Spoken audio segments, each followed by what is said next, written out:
નમસ્કાર મિત્રો, ધોરણ 9 વિષય સામાજિક વિજ્ઞાન, પ્રકરણ 9 મૂળભૂત હકો, ફરજો અને રાજનીતિના માર્ગદર્શક સિદ્ધાંતો. અગાઉના વિડીયોમાં જે આપણા મૂળભૂત હકો છે, સમાનતાનો હક, સ્વતંત્રતાનો હક, શોષણ વિરુદ્ધનો હક અને ધાર્મિક સ્વતંત્રતાના હક વિશે આપણે અભ્યાસ કર્યો હતો. આજે પાંચમો હક, સાંસ્કૃતિક અને શૈક્ષણિક હકો વિશે આપણે અભ્યાસ કરીએ.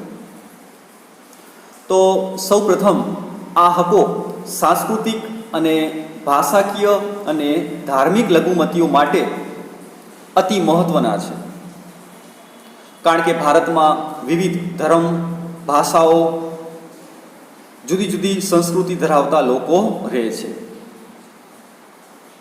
તો અગાઉ આપણે જોઈ ગયા હતા કે આપણી ભારતની જે સંસ્કૃતિ છે તે પણ વિવિધ સંસ્કૃતિઓનું સંગમ તીર્થ કહેવાય છે, કારણ કે આપણા ભારત કોઈ એક સંસ્કૃતિથી બનેલો નથી. કારણ કે આપણા ભારતમાં કે આપણો ભારત પ્રાચીન સમયમાં ખૂબ સમૃદ્ધ હોવાને કારણે આર્થિક રીતે સમૃદ્ધ હતો, આપણો સાંસ્કૃતિક વારસો પણ ખૂબ જ સમૃદ્ધ હતો, જેના પરિણામ સ્વરૂપ પ્રાચીન યુગમાં, મધ્યયુગમાં, અર્વાચીન યુગમાં ઘણી બધી વિદેશી પ્રજાઓ ભારતમાં આવી અને પછી ભારતને જ પોતાનું વતન માની અને ભારતમાં જ તેણે કાયમી વસવાટ કર્યો.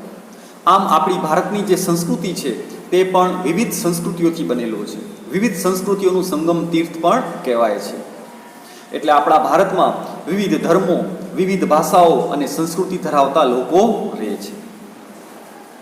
એટલે આ જે હક છે એ સાંસ્કૃતિક, ભાષાકીય અને ધાર્મિક લઘુમતીઓ માટે ખૂબ જ મહત્વના છે. આ હકો હમણાં વાત કરી તેમ સાંસ્કૃતિક, ભાષાકીય અને ધાર્મિક લઘુમતી માટે મહત્વના છે. હવે મિત્રો આપણે અહીંયા થશે કે આ લઘુમતી એટલે શું? તો આપણે અગાઉ પણ ભણી ગયા લઘુમતી, કારણ કે આપણા ભારતમાં કોઈ એક કોમના લોકો વસવાટ કરતા નથી. આપણા ભારતમાં ઘણી બધી કોમના લોકો વસવાટ કરે છે, હિન્દુ, મુસ્લિમ, શીખ, ઈસાઈ, પારસી, જૈન. તો તમે ખ્યાલ હશે કે આપણા આ બધી કોમોમાં આપણા ભારતમાં સૌથી વધુ પ્રમાણ કોનું છે? તો કે હિન્દુઓનું. બીજી બધી કોમ છે એની વસ્તી કેટલી છે? તો કે હિન્દુઓની વસ્તી કરતાં ઓછી છે. એટલે આ બધી જે કોમ છે એને આપણે લઘુમતી કહીએ છીએ. એટલે આ જે લઘુમતી છે, તો આ લઘુમતીઓને પણ પોતાનું સાંસ્કૃતિક, ભાષાકીય અને ધાર્મિક જે લઘુમતી છે એ લોકો માટે અતિ મહત્વના છે. કારણ કે ભારતના પ્રદેશમાં તમે જોશો દરેક લોકોને પોતાની એક આગવી ભાષા, પોતાની લિપિ, પોતાની સંસ્કૃતિની એક અલગ ઓળખ હોય છે. તો દરેક સમુદાયને પોતાની ભાષા અને લિપિ જાળવવાનો અને તેનો વિકાસ કરવાનો પણ શું છે? તો કે હક છે. મિત્રો તમે ખ્યાલ હશે કે આપણે ગુજરાતમાં જઈએ તો ગુજરાતી ભાષા બોલાય, પંજાબમાં જઈએ તો પંજાબી ભાષા બોલાય, બંગાળમાં જઈએ તો બંગાળી ભાષા બોલાય. તો કહેવાય છે દરેક રાજ્ય છે તો દરેક રાજ્યને પોતાની એક અલગ ભાષા છે, પોતાની એક અલગ લિપિ છે, પોતાની એક અલગ સંસ્કૃતિ છે. તો પોતાની ભાષા છે, પોતાની લિપિ છે, પોતાની જે સંસ્કૃતિ છે એને જાળવવાનો અને તેનો વિકાસ કરવાનો પણ કહેવાય છે દરેક કોમને ભારતના બંધારણમાં પણ આ અધિકાર આપવામાં આવ્યો છે. જે લઘુમતી કોમો છે તો તે ભાષાકીય અને ધાર્મિક દ્રષ્ટિએ પોતાની શિક્ષણ સંસ્થાઓ પણ સ્થાપી શકે છે. તે માટે તેમને નાણાકીય સહાય રાજ્ય પણ આપે છે. તો હમણાં મેં વાત કરી કે જે લઘુમતી કોમો છે તે પોતાનું ભાષાનું, પોતાનું ધર્મનું, પોતાના લિપિનું તો શું કરવાનું? તેને રક્ષણ અને જતન કરવાનો પણ પૂરેપૂરો અધિકાર છે. તો આ લઘુમતી કોમો છે તે ભાષાના ધોરણે અને ધર્મની દ્રષ્ટિએ શું કરી શકે છે? પોતાની શિક્ષણ સંસ્થાઓ સ્થાપી શકે. અને આ શિક્ષણ સંસ્થા તે પોતાના ભાષા અને ધર્મના ધોરણે સ્થાપે છે. પણ સરકાર કે રાજ્ય સરકારો છે તેને નાણાકીય સહાય માટે કે નાણાકીય સહાય આપવા માટે પણ બંધાયેલી છે. કે રાજ્ય દ્વારા ચાલતી કે રાજ્યની મદદથી ચાલતી શિક્ષણ સંસ્થામાં પ્રવેશ આપવાની બાબતમાં ધર્મ કે ભાષાના આધારે ભેદભાવ કરી શકાય નહીં. હવે મિત્રો અહીંયા વાત કરી છે કે રાજ્યો દ્વારા ચાલતી, એટલે કે જે સરકારી શિક્ષણ સંસ્થાઓ હોય અથવા તો રાજ્યની મદદથી ચાલતી શિક્ષણ સંસ્થાઓ, તો તમે ખ્યાલ હશે ઘણી બધી સ્કૂલો સરકારી પણ હોય અને ઘણી બધી સ્કૂલો ગ્રાન્ટેડ પણ હોય. જેમ કે હું વાત કરું, ભુજ છે તો ભુજમાં પણ ઘણી બધી સ્કૂલો છે, જેમ કે માતૃછાયા હાઈસ્કૂલ છે, વીડી હાઈસ્કૂલ છે, મુસ્લિમ એજ્યુકેશન હાઈસ્કૂલ છે. તો આ બધી ઘણી બધી જે શિક્ષણ સંસ્થાઓ છે તે પણ ગ્રાન્ટેડ છે. કે તેમને ચલાવે કોણ છે? તો કે એને ટ્રસ્ટ ચલાવે છે.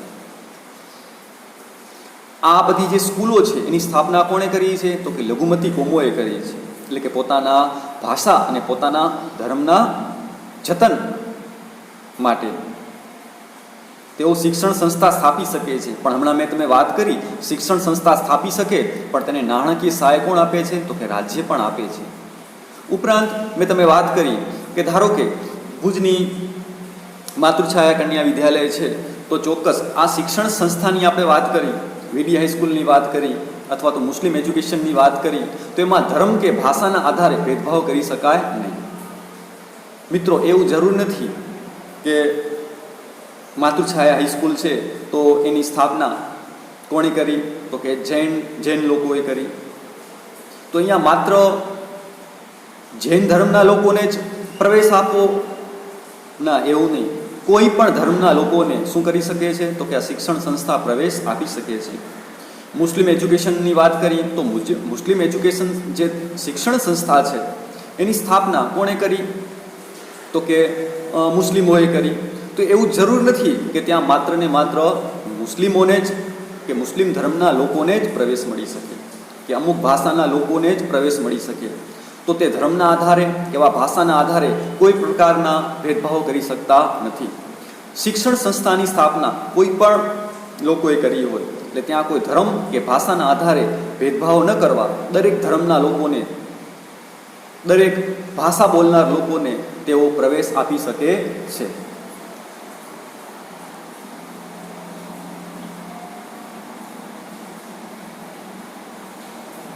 આમ આપણે જોઈ ગયા કે આ બધી શિક્ષણ સંસ્થાઓમાં પ્રવેશ આપવાની બાબતમાં ધર્મ કે ભાષાના આધારે ભેદભાવ કરી શકે નહીં. આમ તેઓ પોતાની સંસ્કૃતિનું જતન અને વિકાસ પણ કરી શકે છે. એટલે આપણા ભારતમાં જે પણ કોઈ લઘુમતી કોમના લોકો રહે છે એ લઘુમતી કોમના લોકો શું કરી શકે છે? તો કે પોતાની સંસ્કૃતિનું જતન અને વિકાસ કરવાનો પણ તેને આ અધિકાર આપવામાં આવ્યો છે. મિત્રો, સૌથી છેલ્લો હક આવશે બંધારણીય ઇલાજોનો હક. હવે અગાઉ મેં તમને વાત કરી કે ભારતના બંધારણમાં ભારતના નાગરિકોને આ મૂળભૂત હકો આપવામાં આવ્યા છે. હકો ખૂબ જરૂરી છે. શા માટે? કારણ કે આ હકોથી જ નાગરિક શું કરી શકે છે? પોતાનો સર્વાંગી વિકાસ કરી શકે છે, પોતાના વ્યક્તિત્વનો વિકાસ કરી શકે છે. એટલે નાગરિકના સર્વાંગી વિકાસ માટે આ મૂળભૂત હકો ખૂબ જરૂરી છે. તો આ હકો છે, આ હકોનો ઉલ્લેખ આપણા ભારતમાં હકોનો ઉલ્લેખ માત્ર ભારતના બંધારણમાં કરવામાં નથી આવ્યો, પણ સાચા અર્થમાં આપણે એને શું કરી શકીએ છીએ? આ હકોને આપણે ભોગવી પણ શકીએ છીએ. તો જે આ 5 હકો છે આપણે જે વાત કરી તે, તો આ 5 હકોની ખાતરી આપતો જો કોઈ હક હોય તો તે બંધારણીય ઇલાજોનો હક છે. ખાતરી આપતો એટલે કે માત્ર બંધારણમાં આ હકનો ઉલ્લેખ નથી થયેલો, પણ સાચા અર્થમાં આ હકોને આપણે ભોગવી પણ છીએ. એટલે આ જે 5 હકો છે એનો જો ખાતરીનો અમલ આપતો હક હોય તો તે હક છે બંધારણીય ઇલાજોનો હક. તો બંધારણીય ઇલાજોનો હક છે તે લખ્યું છે કે મૂળભૂત હકોનું જ નહીં, પરંતુ આપણા બંધારણનું પણ એક મહત્વનું કે વિશિષ્ટ લક્ષણ છે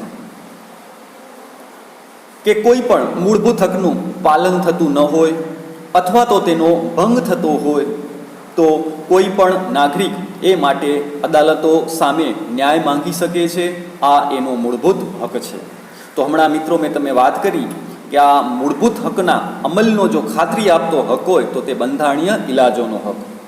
કે આ મૂળભૂત હકનું પાલન થતું ન હોય, એટલે કે કોઈ વ્યક્તિ કોઈ અન્ય વ્યક્તિનું શોષણ કરતું હોય અથવા તો સરકાર દ્વારા આ હકનું પાલન થતું ન હોય, હકનો ભંગ થતો હોય, તો કોઈ પણ નાગરિક પોતાના હક માટે પોતાને હક મળે તે માટે ક્યાં જઈ શકે છે? તો કે અદાલતોમાં ન્યાય મેળવવા માટે પણ જઈ શકે છે. તો આપણા ભારતમાં તમે ખ્યાલ હશે કે જે તાબાની અદાલતો છે, હાઈકોર્ટ છે, સુપ્રીમ કોર્ટ છે, તો તમે અદાલતોમાં જઈ અને ન્યાય પણ માંગી શકો છો. આ હકોના રક્ષણ માટે અદાલતો હાજર હુકમ, કર્તવ્ય હુકમ, મનાઈ હુકમ વગેરે હુકમ કે આદેશો પણ બહાર પાડી શકે છે. હવે મિત્રો, તમે અદાલતમાં ગયા તો અદાલતમાં શા માટે ગયા? તો કે આપણા મૂળભૂત હકનું પાલન થતું નહોતું અથવા તો હકનો ભંગ થતો હતો, માટે નાગરિક ન્યાય મેળવવા માટે અદાલતમાં ગયો. તો અદાલતનું કામ શું છે? તો કે અદાલતનું કામ છે તમારી જે પણ કાંઈ અરજ છે, તમારી જે પણ કાંઈ ફરિયાદ છે, એ ફરિયાદને શું કરશે? તો કે તે ધ્યાનથી સાંભળશે અને તમારી ફરિયાદને ધ્યાનથી સાંભળી અને તમને ન્યાય આપવાનો. તો તમને ન્યાય આપવા માટે અદાલત શું કરી શકે છે? તો કે ઘણા બધા પ્રકારના આદેશ, ઘણા બધા પ્રકારના હુકમો છે.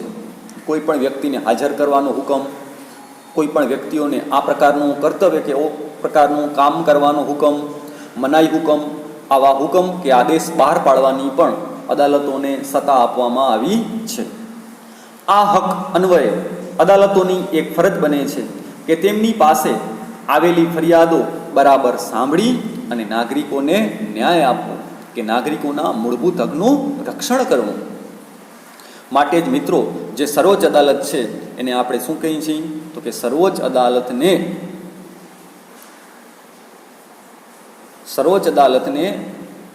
આપણે નાગરિકોના હકોનું રક્ષક અને વાલી પણ ગણી શકાય. કારણ કે તે આપણા મૂળભૂત હકો છે. એ મૂળભૂત હકનું રક્ષણ કોણ કરે છે? તો કે મૂળભૂત હકનું રક્ષણ અદાલતો કરે છે. કારણ કે જોઈ ગયા, સરકારના 3 અંગો છે: ધારાસભા, કારોબારી અને ન્યાયતંત્ર. તો જે ન્યાયતંત્ર છે એનું કામ શું છે? તો કે લોકોને ન્યાય આપવાનું. તો તમે અદાલતમાં જાઓ છો તો અદાલતની ફરજ શું છે? તો અદાલતની ફરજ છે કે તમારી ફરિયાદ સાંભળી અને નાગરિકને ન્યાય આપવો. એ રીતે જોશો તો નાગરિકોના મૂળભૂત હકોનું રક્ષણ કરવું એ જ અદાલતનું મુખ્ય ધર્મ છે કે એની મુખ્ય ફરજ છે. એટલે આ રીતે જોઈએ તો આ હક ખૂબ જ મહત્વનો છે.